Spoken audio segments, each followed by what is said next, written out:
Վրաստան, Թուրքիա, Իրան, Ադրբեջան։ Ինչ են անում Հայաստանի հարևանները։ Ինչ է կատարվում այդ երկրներում։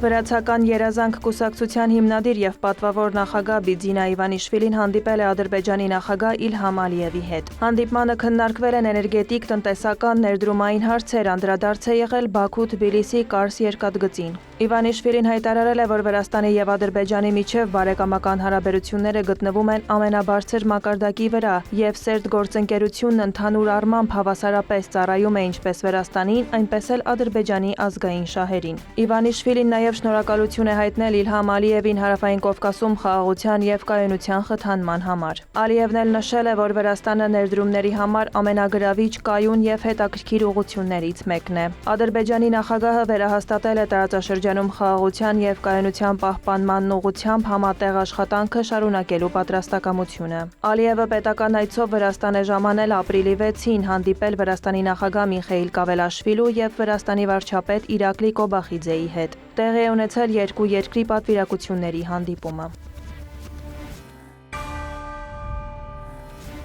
Պաշտոնական այցով Վրաստան է ժամանել Ղազախստանի արտաքին գործերի նախարար Երմեք Կոշերբաևի գլխավորած պատվիրակությունը։ Նրան դիմավորել է Վրաստանի արտաքին գործերի նախարարի տեղակալ Ալեքսանդր Խվտիսիաշվիլին։ Վրաստանի արտաքին գործերի նախարարության հաղորդմամբ նախատեսվում են Կոշերբաևի հանդիպումները Վրաստանի նախագահ Միխեիլ Կավելաշվիլու, վարչապետ Իրակլի Կոբախիձեի եւ արտաքին գործերի նախարար Մակա Բոջորիշվիլու հետ։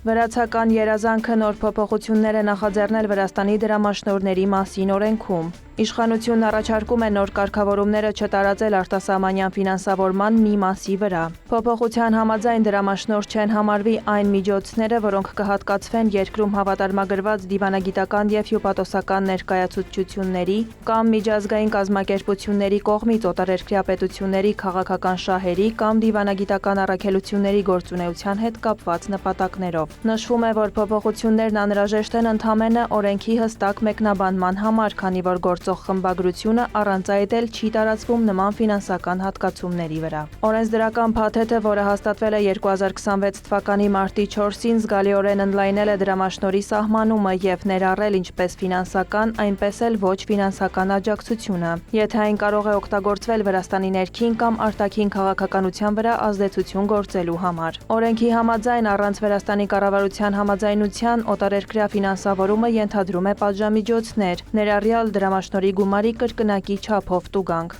Օրենքի խախտումը կարող է հանգեցնել քրեական պատասխանատվության, այդ թվում մինչև 6 տարի ժամկետով ազատազրկման։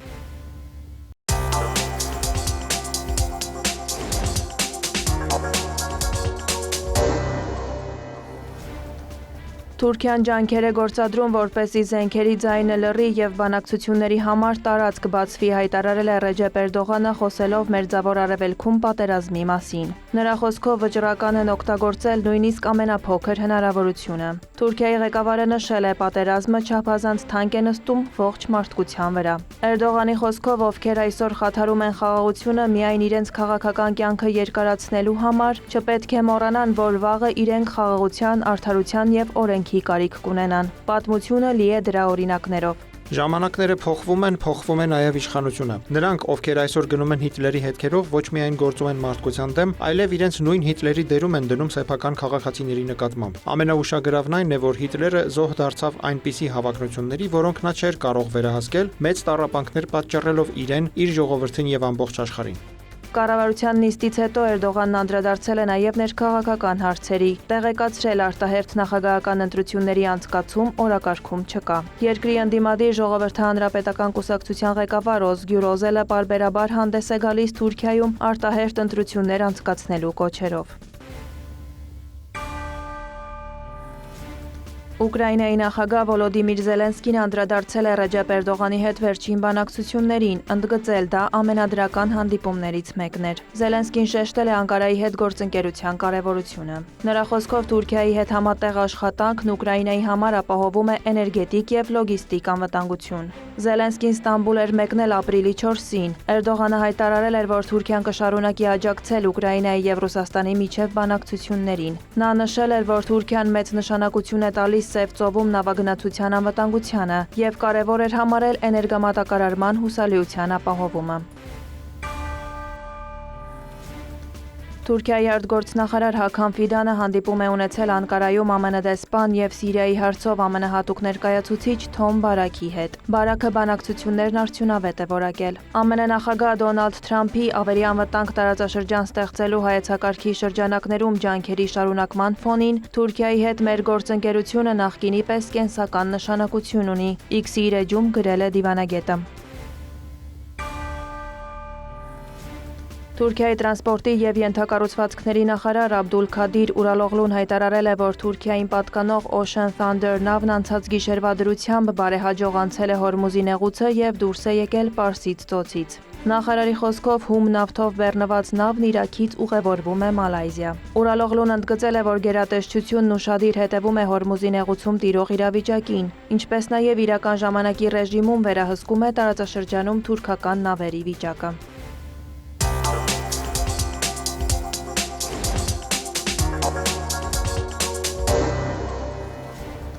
ԱՄՆ նախագահ Դոնալդ Թրամփը հայտարարել է, որ կհրամայի ջախջախիչ հարվածներ հասցնել Իրանի էլեկտրակայաններին եւ կամուրջներին, եթե Թեհրանը համաձայնագիր չկնքի։ Թրամփն Իրանին ժամանակ է տվել մինչև ապրիլի 8-ի առավոտյան ժամը 4-ը, որից հետո նրա խոսքով Իրանում այլևս չեն լինի կամուրջներ եւ էլեկտրակայաններ։ Ամեն ինչ կայրվի եւ կպայթեցվի եւ այլևս օգտագործման ենթակա չի լինի։ Դա տեղի կունենա 4 ժամվա ընթացքում, եթե մենք կամենանք։ Մենք չենք ցանկանում, որ դա տեղի ունենա։ Մենք պետք է ունենանք համաձայնագիր, որը ընդունելի կլինի ինձ համար, եւ այդ համաձայնագրով մենք ցանկանում ենք նավթի անխոչնդոտ փոխադրում։ Թրամփը նաև քննադատել է ՆԱՏՕ-ին, Հարավային Կորեային, Ճապոնիային եւ Ավստրալիային Իրանի դեմ պատերազմում Վաշինգտոնին չօգնելու համար։ Իրանից արձագանքել են ԱՄՆ նախագահի սպառնալիքներին։ Իսլամական հեղափոխության պահապանների կորպուսի ներկայացուցիչը դրանք անվանել է կոշտ ռետորաբանություն, որի նպատակն է արդարացնել ԱՄՆ-ի ռազմական ձախողումները։ ՄԱԿ-ն էլ մտահոգություն է հայտնել Իրանի էլեկտրակայաններին եւ կամուրջներին հարվածելու սպառնալիքների առնչությամբ։ ՄԱԿ-ի գլխավոր քարտուղարի խոսնակը նշել է, Անտոնիո Գուտերեշը հիշեցնում է, որ քաղաքացիական, այդ թվում էներգետիկ ենթակառուցվածքները չպետք է հարվածների ենթարկվեն։ Դա արգելվում է միջազգային մարդասիրական իրավունքով։ Տարածաշրջանում ռազմական գործողությունները շարունակվում են, պայթյուններ են լսվել Թեհրանում, հարվածի տակ են հայտնվել Իրանի Շահրիար եւ Փարդիս քաղաքները, կան զոհեր։ Ցահալը հայտնել է, որ հարվածել է Շիրազի նավթաքիմիական համալիրին, որտեղ ազոտական թթու էր արտադրվում պայթյուծիկ նյութերի եւ բալիստիկ հրթիռների համար։ Իսրայելը նույնպես հարվածների է ենթարկվել։ Սաուդյան Արաբիան Բահրեյնին կապող կարևոր կամուրջը փակվել է իրանական հարձակման վտանգի պատճառով։ ԱՄՆ կենտրոնական հրամանատարությունը հայտնել է, որ փետրվարի 28-ին ռազմական գործողության մեկնարկից ի վեր Իրանում ոչնչացրել են ավելի քան 13,000 թիրախ։ Պենտագոնի ղեկավար Փիթ Հեքսեթի խոսքով էլ ապրիլի 6-ին Իրանին հասցվել են ամենամեծ թվով հարվածները։ Իսրայելն Իրանի քաղաքացիներին հորդորել է մինչև երեկոյան ժամը 9 չօգտվել գնացքներից եւ չմոտենալ երկաթգծերին, քանի որ դա կարող է վտանգել նրանց կյանքը։ Իրանի պետական հեռուստատեսությունն էլ հայտնել է, որ 14 միլիոն մարդ կամավորագրվել է կռվելու։ Թեհրանը փոխըմբռնման է հասել Ադրբեջանի եւ Թուրքիայի ղեկավարների հետ անօդաչու թռչող սարքերի եւ հրթիռների հետ կապված իրավիճակի շուրջ։ Այդ մասին հայտարարել է Իրանի ԱԳՆ ներկայացուցիչ Էսմայիլ Բաղային։ Նա նշել է, որ Թեհրանը ուղիղ հայտարարել է Իրանի կողմից ոչ մի կրակոց չի արձակվել Ադրբեջանի ուղղությամբ եւ կարծիք է հայտնել, որ երկու նախագահների եւ արտգործնախարարների միջև բանակցությունները լուծել են բոլոր թյուրիմացությունները։ Ինչ վերաբերում է Թուրքիային, ապա իրավիճակը նույնն է։ Ծագած հարցերը կարգավորվել են բանակցությունների արդյունքում, ասել է դիվանագետը։